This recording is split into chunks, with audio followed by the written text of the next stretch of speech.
Islamabad high court के chief justice Aamir Farooq की सरबराही में इस्लामाबाद हाई कोर्ट के 2 रुकनी बेंच ने साबिक वज़ीर आज़म मियाँ नवाज शरीफ को एवन फील्ड रेफरेंस में बरी कर दिया है और उन्हें एहतसाब अदालत की तरफ से मिलने वाली सज़ा को भी कलअदम करार दे दिया है। एहतसाब अदालत ने मियाँ नवाज शरीफ को इस रेफरेंस में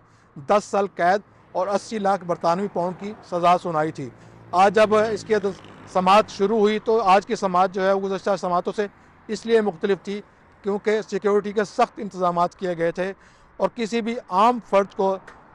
कमरा अदालत में जाने की इजाज़त नहीं दी गई थी और सिर्फ मियाँ नवाज शरीफ के साथ 4 रहनुमा जो थे पार्टी के वो कमरा अदालत में मौजूद थे। इस अपील की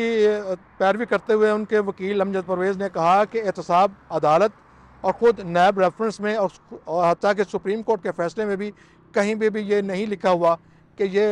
जो फ्लैट्स हैं वो मियाँ नवाज शरीफ की मलकियत हैं।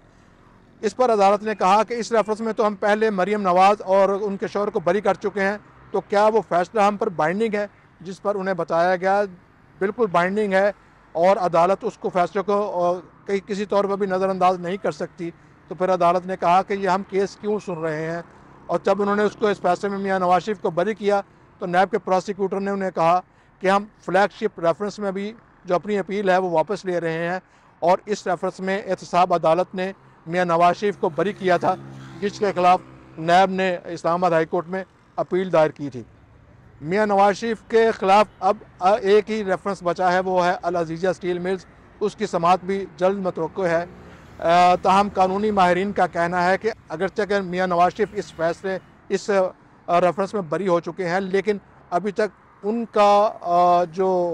उनकी जो नाअहली है वो अभी तक बरकरार है और जब तक सुप्रीम कोर्ट का लार्जर बेंच जिसने उनकी ताहयात नाअहली की हुई है उसके ख़िलाफ़ मियाँ नवाज शरीफ अपील दायर नहीं करते, उस वक्त तक उनकी नाअहली बरकरार रहेगी। ताहम जो पाकिस्तान मुस्लिम लीग नून है उनका ये कहना है कि उन्होंने इलेक्शन एक्ट में तरमीम करके नाअहली की मुद्दत मुकर्रर कर चुकी है, जो कि ज़्यादा से ज़्यादा 5 साल है।